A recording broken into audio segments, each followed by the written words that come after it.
Today we're going to talk about some of the mathematics that's involved in chemistry.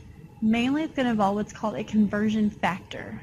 All right, so we're going to work on how are we going to set up math, specifically now looking at some of our elementary examples, but then this will help lay a foundation that you will use through the rest of this course.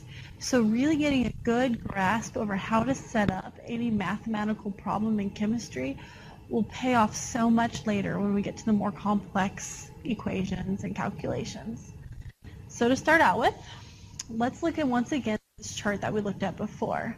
So before we've got gigameters, kilometers, meters, how we've got the prefixes that correspond with a decimal and an exponential form, but then we also have our base, all right, and that base, like we said before, can be a meter, a liter, a joule, a byte, okay? So those are just some examples of bases.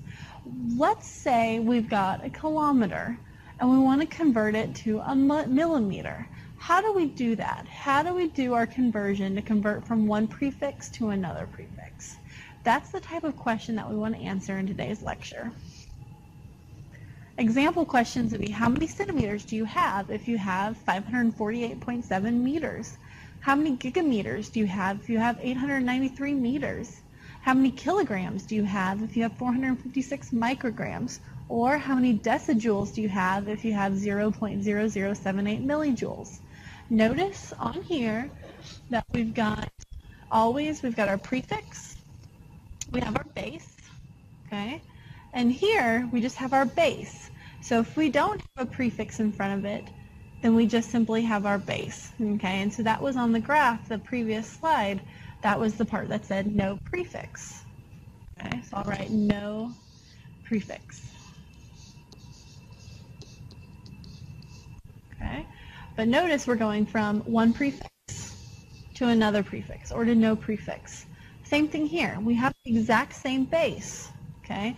We're just going from one prefix to no prefix. In this example, you have the same base unit as well, but now we're going from kilo, which is one prefix, to another prefix, which is micro. So you're going from one to the other. And same thing here, okay? Grams, grams, joules, joules, okay? But the base is staying the same, it's just the prefix that is changing, okay? In all of these questions, you always want to answer all answers with correct prefix, okay? And also in scientific notation for today, okay?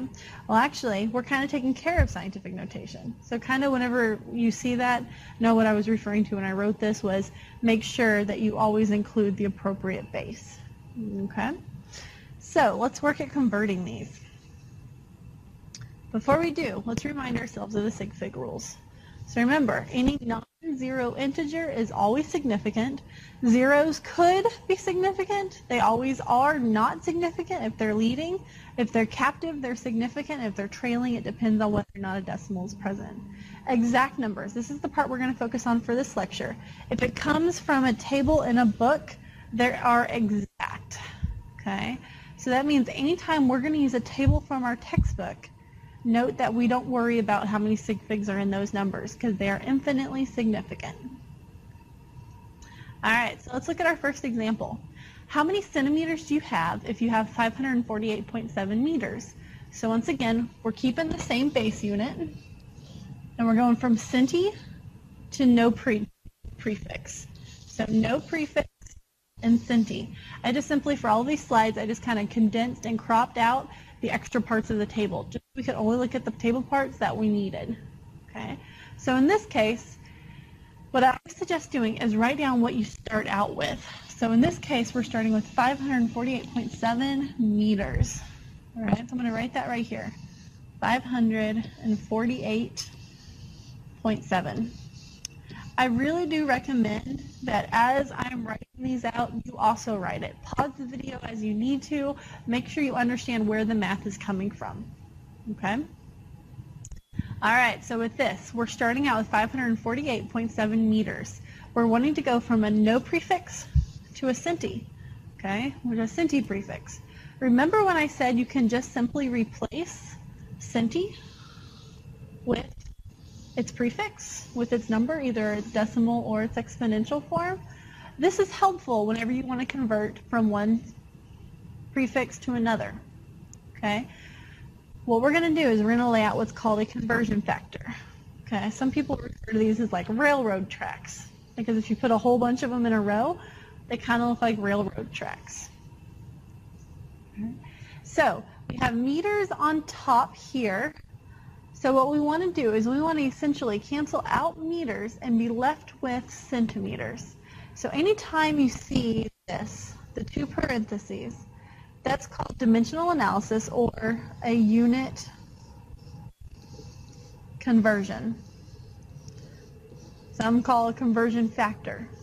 Okay, these are all language that you will probably hear throughout the semester. Okay, what's important about a unit conversion is unit literally means one. So in any parentheses, you're going to always have 1-to-1 ratio. So any unit conversion factor always equals 1. For instance, with a meter, okay, anytime we have a centimeter, okay, what we're looking at is centi can be replaced with 10 to the minus 2 equals centi, okay? So you can write 10 to the minus 2 meters, okay? And what does that equal? 10 to the minus 2 meters equals 1 centimeter, okay? Because you simply replace the c with the 10 to the minus 2, okay? So what that means is I can write 10 to the minus 2 right here, meters, is equal to 1 centimeter. Okay? Notice, since they are equal to each other, it's the same thing as putting 1 over 1. All right? And I chose to put this side on the bottom simply because I have meter on top, so I want to put meter on bottom to make these units cancel out. All right? Whenever I say they're canceling out, draw a line through it. Meter divided by meter is the same thing as saying meter over meter, which means they will divide out and cancel. Okay? I'm going to erase this part over here just so we can solve this problem. Have a little more space.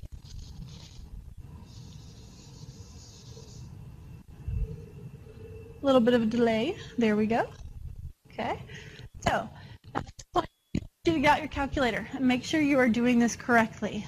Okay, 548.7 divided by 10 to the minus 2.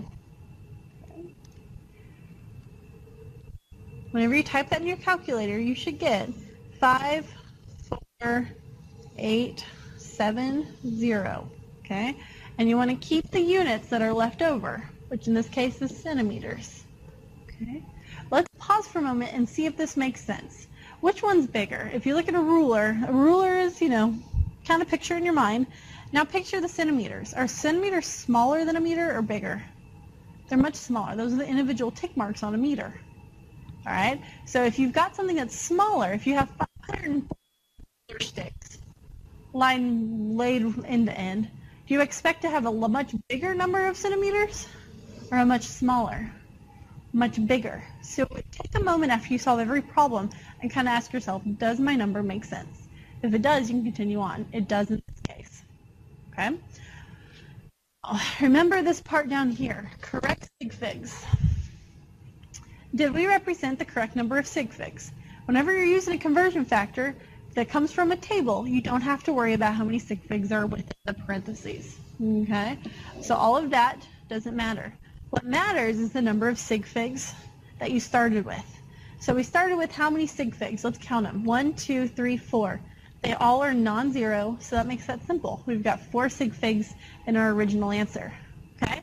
Let me ask you, how many sig figs do we have in our final answer? 54870 centimeters. Okay? So, is that right? Do we have 4 sig figs there, or do we have 5? Is that 0 significant or not? It is not significant. If you were to put a decimal at the end, it would become significant. But that's the way the number is written right now. There are 4 sig figs in that answer. Okay? Let's go ahead and write this in scientific notation just to do a little more practice.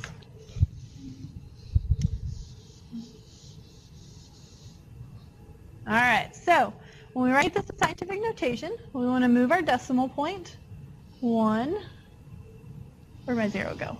Whoa. Okay. Sorry about that. Let's try this again. 1, 2, 3, 4. Okay. So 5.4870. Huh. Is that right? Well, no, you don't have a unit. Okay, but I think there's something else that's wrong with that number. Because, well, first of all, I never finished out the scientific notation. So time to the, we did 4. We moved it 4 places, times 10 to the 4th centimeters. Okay, but if we look at this number, how many sig figs are now in that number? There would be 5 in that number because we now have a decimal present, which makes that trailing 0 significant. So we've got to make sure that when you move it to scientific notation, that you only include the numbers that are significant. And in this case, that is not that last 0. So 5.487 times 10 to the 4th centimeters is our final answer. Let's put a box around all of our final answers, just as good practice. Okay, let's do our next problem. Okay. How many gigameters do you have if you have 893 meters? Once again, let's first identify our prefixes. So we've got giga and no prefix. Start with 893 meters. Okay, set up our conversion factor, which means meters going to go on the bottom. If you were to write giga, that's the same thing as here. 1 gigameter equals 10 to the 9th meters. All right. So 1 gigameter is on top, 10 to the 9th meters is on bottom. All right, go type it in your calculator, do it in your head, however you want to do it. And we end up with 8.93 times 10 to the minus 7. Okay? If you put that in your calculator, it automatically re-put it into scientific notation for us. Make sure you include your units. Okay? Check sig figs. 3 sig figs in here. How many sig figs are in this one? That's right, 3.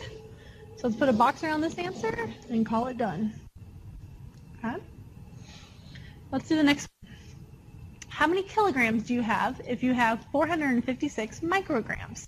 So we've got micro, and we also have kilo. What I recommend doing in all of these examples that go directly from one prefix to another is turn it into a multi-step problem where you stop at no prefix. What I mean by that is we can take all of our prefixes and set them up as 1 kilometer equals 10 to the 3rd meters. Everything is being compared to the base. So first off, let's compare each thing to its base. 1 micrometer equals 10 to the minus 6 meters. So if we can convert micrograms, or excuse me, we're doing it all in grams. I'm still thinking of the last problem. Okay. All right, so if we've got grams, what we want to do, and then I got to erase the meter too. We've got grams, and we got kilograms. Okay. If we can get micrograms to grams, and then from grams to kilograms, we've done our job. All right, so let's start out. 456 micrograms. Put our conversion factor in here. Which one goes on the bottom, micrograms or grams? Micrograms, you got it. 1 microgram is equal to 10 to the minus 6 grams. Okay, we can set up another conversion factor immediately after. We're trying to convert from grams to kilograms, so now we can use our conversion factor up there, where we've got 1 kilogram equals 10 to the 3rd grams. So if we have 10 to the 3rd grams on the bottom is equal to 1 kilogram, okay, then what we should be able to do is allow our units to cancel, where we've got a microgram on bottom, canceling with a microgram on top. We have a gram on top, canceling with the gram on bottom, leaving us with kilograms, which is what we want. All right, so now we can type that into our calculator and solve. So 456 times 10 to the minus 6 divided by 10 to the third is going to give us 4.56 times 10 to the minus 7 kilograms. Check our sig figs. We have 3 sig figs before the problem. We have 3 sig figs after, and we're good to go. All right, so notice it's the same process. You first come over to your chart and you figure out what the conversion factor is, and then you decide which one's on top. That will allow the sample to cancel. Once you figured out how to cancel your units, then you can do the math to figure out your final answer. Okay, let's do another example. All right, how many decijoules do you have if you have 0.0078 millijoules? Okay, and there's a bunch of ways to do these. I just kind of wanted to lay out this process of solving problems to help us whenever we get to more complicated stuff later on. Okay, so we've got our deci and we've got our milli. So let's get all of them to the base unit first, the prefix-less unit. Okay, so we're starting out with millijoules. So 1 millijoule equals 10 to the minus 3 joules. Okay, and 1 decimeter,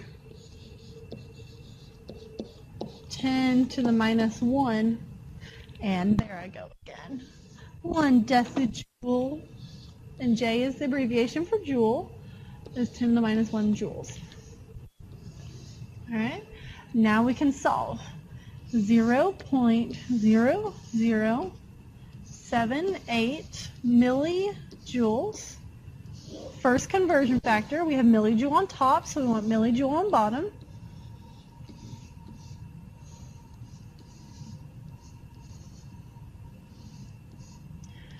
Now we've got joule on top, and we want to end up with deci.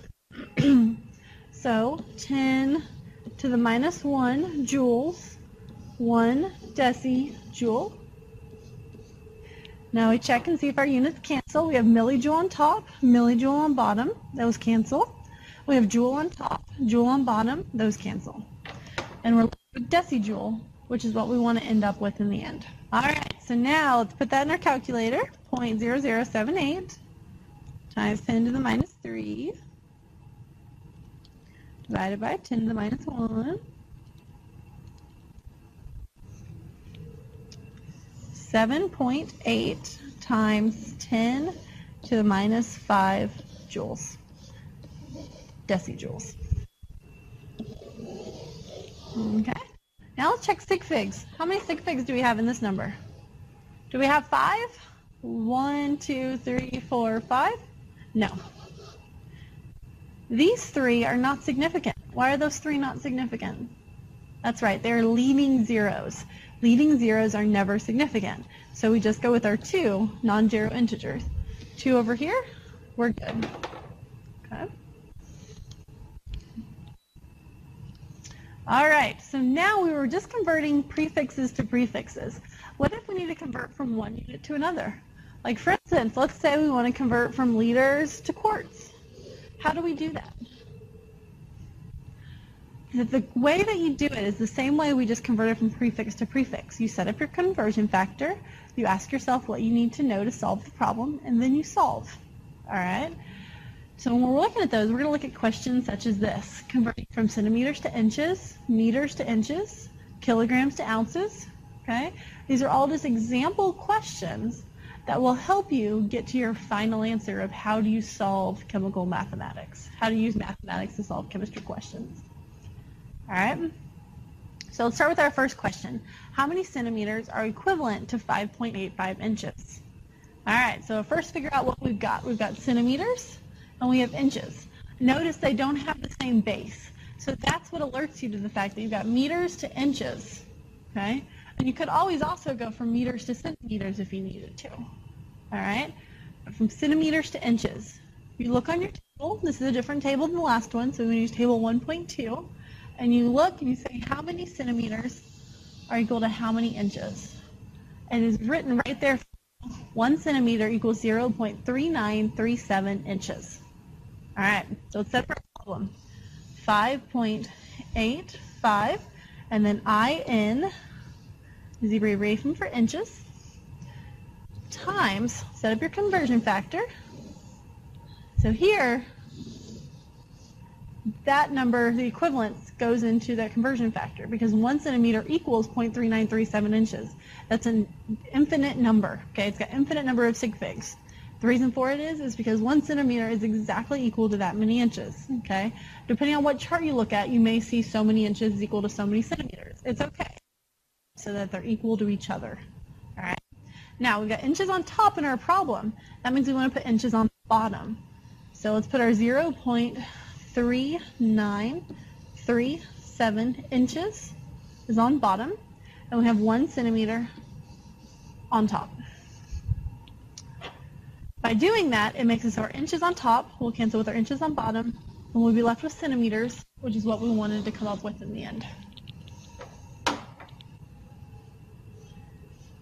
All right, let's type that into our calculator. 5.85 divided by 0.3937 equals 0.8590292 centimeters. Is that really what I want? Do I want that many decimal points? This is where it becomes important to pay attention to sig figs. All of these decimal points are not significant, okay? If they're not significant, you can't report them. That's like pulling out your ruler and trying to measure a bacteria that exists on your desk. It doesn't make sense, okay? So what you want to do is you want to go back to your original number, and you want to ask how many sig figs are in this number. In our case, it's 3. We don't concern ourselves with sig figs from our conversion factor. The reason we don't concern ourselves with those is because they are infinite. So that means we're limited by the significant figures that exist in the original problem. Okay? So that means our number here should have 3 sig figs. All right? So 3 sig figs. Let's count them. 1, 2, 3. Okay? That means we need to round all of these digits off. So we have 14.85, and that rounds to 14.9 centimeters. And then we'll draw a box around our answer. Okay. I don't know how I end up with infinite is the better answer. Okay. All right, so that would be our final answer. So we've got the use of a conversion factor.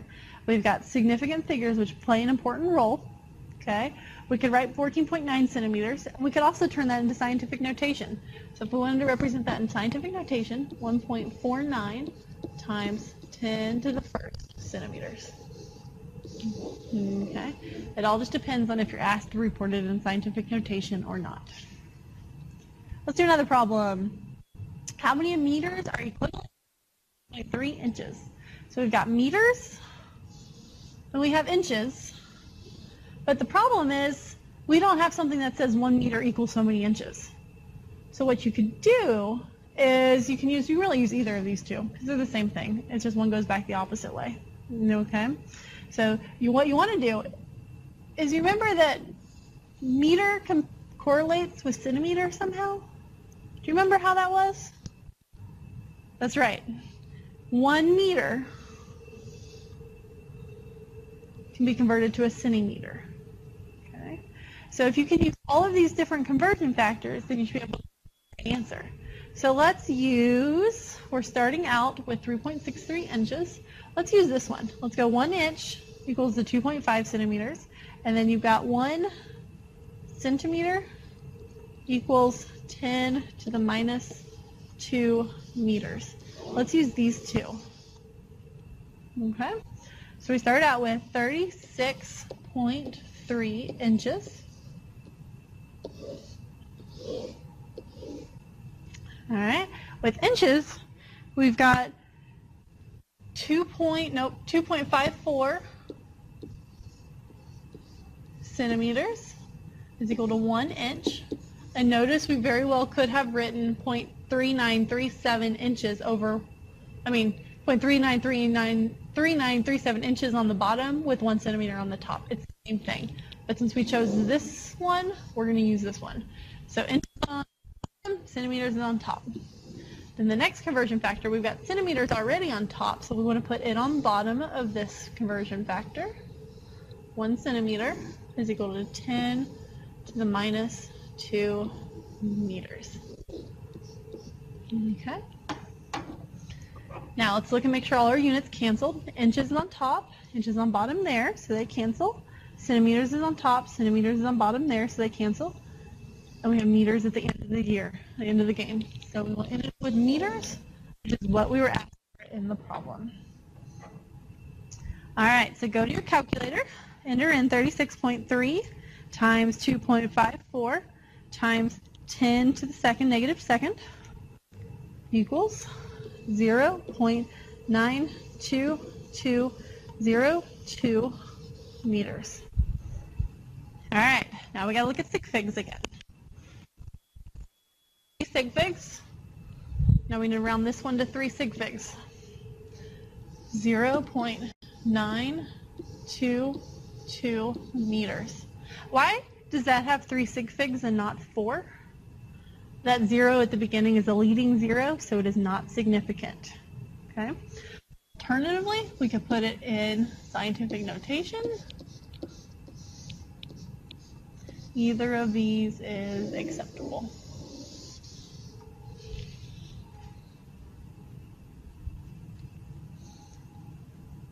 All right, next one. Let's do another one. How many kilograms are equivalent to 16 ounces?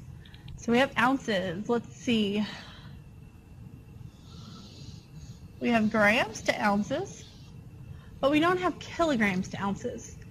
Once again, it's the same thing. We're going to want to set up 2 conversion factors in line so that we can figure out how to convert from grams to ounces, and then from ounces to grams, and then from grams to kilograms. Okay? So we need our other trusty table. We've got kilo to our meter. Okay? So 1 kilogram equals 10 to the third grams. We start out with 16.0 ounces. 0.03528 ounces are on the bottom, and that's just simply because we started out with ounces on the top. Put that to grams. Then since grams is now on top, you can go 10 to the third grams on the bottom with 1 kilogram on the top. Check yourself. Ounces on top, cancel with ounces on the bottom. Grams on top, cancel with grams on bottom. You're left with kilograms, which is what you wanted. Put the numbers into your calculator. 16 divided by 0.03528. Divide that number by 10 to the third. And we end up with 0.43453, 5147 kilograms. Okay, and now we check our sig figs. How many sig figs are in this number? I hope you said 3. That trailing 0 is significant because there is a decimal point. So we need to get 3 sig figs in this number. So it is 0.454 kilograms. We had to round our 3 because we had a 5 on the other side of it. Any number that's 5 or higher, you round that number up. If it's 4 all the way to 0, you round that number down. Okay? Or we 4.54, and that's times 10 to the minus 1 kilograms. Okay? So the main things to notice on here is that you got to figure out how to use a table appropriately. And appropriately means you pay attention to prefixes and you pay attention to units. Then when you're all done, you got to pay attention to scientific notation if you're required to do that. And then you also have to pay attention to sig figs. If you don't pay attention to sig figs and you report some long number like this in your homework on exams, that number will not be right. Okay? So kind of recap what we learned from today is that conversion factors can help you convert from one prefix to another or one unit to another. Prefixes are another way of writing the exponential form of a decimal or the decimal form of a number. So that means you can directly replace 10 to the minus 2 with centi, okay, or 10 to the third with kilo, okay? As long as you keep it with the base, then you can easily convert from one to the other. You can convert from one prefix to another. You can also convert from one unit to the other, to another.